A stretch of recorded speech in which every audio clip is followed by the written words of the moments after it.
सिंहभूम लोकसभा क्षेत्र में ऐसा क्या हो गया जो जेबीकेएसएस ने अपना कैंडिडेट को उतार दिया है। हालांकि उसका किसी तरह का कोई चर्चा नहीं था कि वहां पे कोई कैंडिडेट हो भी सकता है, लेकिन कैंडिडेट का जो चयन है वो हो चुका है और जेबीकेएसएस के लिए एक बड़ी पहल होगी कि एसटी सीट में भी कैंडिडेट का चयन।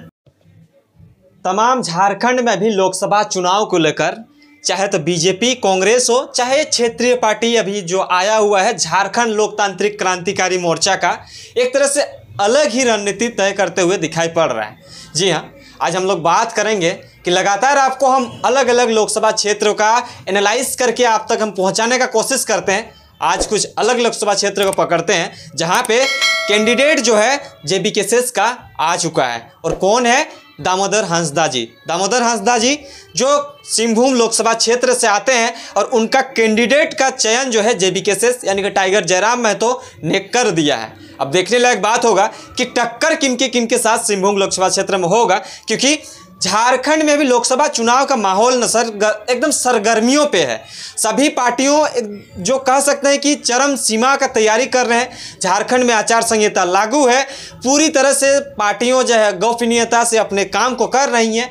अब बात कर लेते हैं कि सिंहभूम लोकसभा क्षेत्र में ऐसा क्या हो गया जो जेबीकेएसएस ने अपना कैंडिडेट को उतार दिया है। हालांकि उसका किसी तरह का कोई चर्चा नहीं था कि वहाँ पे कोई कैंडिडेट हो भी सकता है, लेकिन कैंडिडेट का जो चयन है वो हो चुका है और जेबीकेएसएस के लिए एक बड़ी पहल होगी कि एसटी सीट में भी कैंडिडेट का चयन कर दिया है।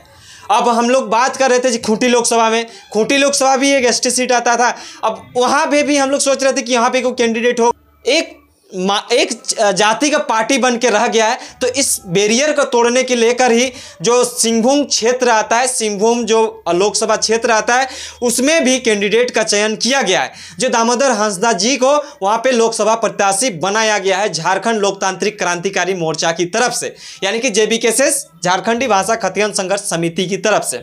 अब बात कर लेते हैं कि चर्चा तो था नहीं सिंहभूम लोकसभा क्षेत्र में, कैसे हो गया।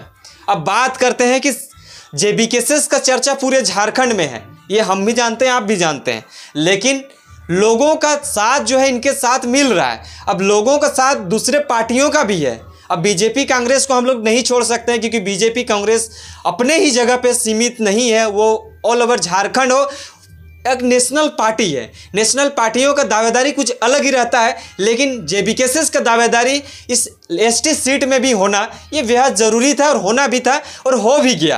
अब बात कर लेते हैं कि सिंहभूम लोकसभा क्षेत्र में जेबीकेएसएस का किस तरह से पकड़ है। अगर पकड़ की बात करें तो पकड़ अगर नहीं होगा तो लोकसभा सीट को क्लियर करना बहुत मुश्किल की बात हो जाएगी। और मुश्किल की बात इसलिए होगी क्योंकि वहाँ पे विस्तारीकरण हुआ है या नहीं हुआ, इस चीज़ को भी जानना पड़ेगा। वहाँ पे किन किन लोगों का जो जातीय समीकरण को भी देखा जाता है कि कौन लोग वहाँ पे ज़्यादा हैं। तो यहाँ पे पूरी तरह से एसटी सीट माना जाता है, तो यहाँ पे एसटी लोगों का ही आदिवासी बहुल क्षेत्र ही ज़्यादा होगा। और आदिवासी बहुल क्षेत्र में जेबीकेएसएस का ना एक बहुत ही बड़ा अचीवमेंट हो सकता है। और क्या फीडबैक देगा कि लगता है कि जेबीकेएसएस का चरम सीमा पे जिस तरह से बीजेपी कांग्रेस और जेबीकेएसएस का एक महामुकाबला होगा झारखंड में तमाम जगह पे, चाहे गिरिडीह की बात करें, धनबाद की बात करें, रांची की बात करें, तो तमाम जगह पे तैयारियां हैं जो बहुत चरम पर चल रहा है। अब जो सिंहभूम लोकसभा क्षेत्र है यहाँ पे किस तरह का माहौल है इसको भी तो जानना जरूरी है, क्योंकि इस तरह से चहलकदमी के साथ अगर आप लोगों का प्यार अगर नहीं मिलता है तो आप अगर उस क्षेत्र में जाते हैं तो आपके लिए बहुत ज़्यादा दिक्कतों का सामना करना पड़ सकता है। लेकिन जो जेबीकेएसएस ने अपनी सूझ और बूझ के साथ सिंहभूम लोकसभा क्षेत्र में भी जो कैंडिडेट जो प्रत्याशी है उसको चयन कर दिया है दामोदर हंसदा जी का। अब बात कर लेते हैं कि दामोदर हंसदा जी को तो कैंडिडेट के तौर पर दे दिया है। अब वहाँ पे तैयारी किस तरह से है जेबीकेएसएस का, क्योंकि बीजेपी कांग्रेस का तैयारी बहुत पहले से है। वहाँ पे कैंडिडेट का भी हो चुका है। कैंडिडेट वहाँ पे अभी अगर बीजेपी की बात करें तो गीता कोड़ा जी हैं। गीता कोड़ा जी का जो है वो पहले कांग्रेस में थी, अब फिर से जो है बीजेपी में शामिल होकर बीजेपी से टिकट ले ली है। अब बात कर लेते हैं कि जो सिंहभूम क्षेत्र है, सिंहभूम क्षेत्र में जिसमें से एक सारेकला आता है, चाईबासा आता है, मंझगांव आता है, जगन्नाथपुर आता है, मनोहरपुर आता है, चक्रधरपुर आता है। अब बात करते हैं सारेकला में। कोल्हान क्षेत्र में जेबीकेएसएस का पकड़ बहुत अधिक मात्रा में है। हम ये नहीं कर सकते नो डाउट कि कोल्हान क्षेत्र जो है जेबीकेएसएस का एक तरह से पृष्ठभूमि माना जाता है। यहाँ पे पकड़ जो है बहुत अच्छा तरह से है। सरायकला में बहुत अच्छा पकड़ हो सकता है, चाईबासा में भी कुछ कुछ क्षेत्र में होगा, अब जगन्नाथपुर और मनोहरपुर इन जगह पे भी होगा, अब चक्रधरपुर में भी होगा, क्योंकि उतना ज़्यादा सभा तो इन क्षेत्र में नहीं हुआ है जगन्नाथपुर चक्रधरपुर में, लेकिन सरायकला जो आता है वो एक विधानसभा आता है। सरायकला विधानसभा की बात करें तो सरायकला विधानसभा बहुत मात्रा में जो है वहाँ पे ब्लैक टीम भी काम करती है। जेबीकेएसएस का जो एक पर्यवेक्षक का काम करते हैं, जो सुरक्षा देने का काम करते हैं, वो सरायकला विधानसभा से आने वाले तमाम लोग ही करते हैं। तो उनका जो है चर्चा जो है सरायकला विधानसभा में है और इसको देखकर ही भी इन विधानसभाओं में भी है। तो सिंहभूम जो एमपी प्रत्याशी जो दामोदर हांसदा जी को इस बार बनाया गया है, तो कहीं ना कहीं ये देखने लायक बात होगा कि तमाम पार्टियों को किस तरह से ये पछाड़ कर ये अगर आगे आते हैं तो ये बहुत बड़ी बात होगी। अब बात कर लेते हैं कि गीता कोड़ा जी तो पहले कांग्रेस में थी, अब बीजेपी में कैसे आ गई। हालांकि इन्होंने पार्टी जो है कुछ दिन पहले ही चेंज कर ली है और पार्टियों ने फिर से इन्हें बीजेपी का टिकट से अब 2024 का जो है प्रत्याशी के रूप में इन्हें देखना चाह रही है। और बीजेपी हमेशा ये कहते हुए आ रही है कि हम 14 के 14 लोकसभा सीटों में इस बार दावेदारी करेंगे और 14 के 14 सीटों में अपना दावेदारी पेश करके जीत भी हासिल करेंगे। अब कांग्रेस जो है किस तरह से किनको कैंडिडेट के तौर पर 2024 में देती है, ये तो देखने लायक बात होगा। हालांकि अगर सिंहभूम लोकसभा क्षेत्र की बात करें तो इस बार जो है एक तीसरा मोर्चा का भी आगाज हो चुका है। तीसरा मोर्चा, तीसरा विकल्प आ चुका है लोगों के बीच। पहले तीसरा मोर्चा नहीं था, पहले जो था बीजेपी कांग्रेस ही था, बीजेपी कांग्रेस में ही कोई ना कोई जीत और पराजित होता था। लेकिन अब तीसरा मोर्चा जयराम महतो का आ चुका है। जयराम महतो एक ऐसा शख्स है जिनके वजह से तमाम लोग जो है उनके साथ जुड़ रहे हैं। अब हम बात कर लेते हैं कि सिंहभूम लोकसभा क्षेत्र के लोग क्या चाहते हैं। तमाम आप लोगों से हम एक सवाल छोड़ते हैं कि क्या चाहते हैं आप लोग। बदलाव किस गुंजाइश में तमाम झारखंड में बदलाव चाह रहा है, बदलाव की इस घड़ी में आप किस तरह से सहयोग करना चाह रहे हैं। क्या बीजेपी कांग्रेस को ही आप देखना चाह रहे हैं कि तीसरा विकल्प को भी आप देखना चाह रहे हैं। अगर ऐसा है आपके क्षेत्र में किस तरह का ये जो दामोदर हांसदा जी हैं जिनको लोकसभा प्रत्याशी बनाया गया है, इसको किस तरह से देखते हैं, इस चीज़ों के बारे में आप हमें कमेंट्स करके बता सकते हैं। हालांकि हम ग्राउंड रिपोर्टिंग तो करने गए नहीं, हमें उतना ज़्यादा नॉलेज नहीं होगा। अब बात कर लेते हैं कि 2019 की अगर लोकसभा चुनाव में बात करें तो 2019 की लोकसभा चुनाव में कांग्रेस की विजेता जो है गीता कोड़ा जी थी और बीजेपी का जो प्रत्याशी था वो लक्ष्मण गिलुआ जी जो था।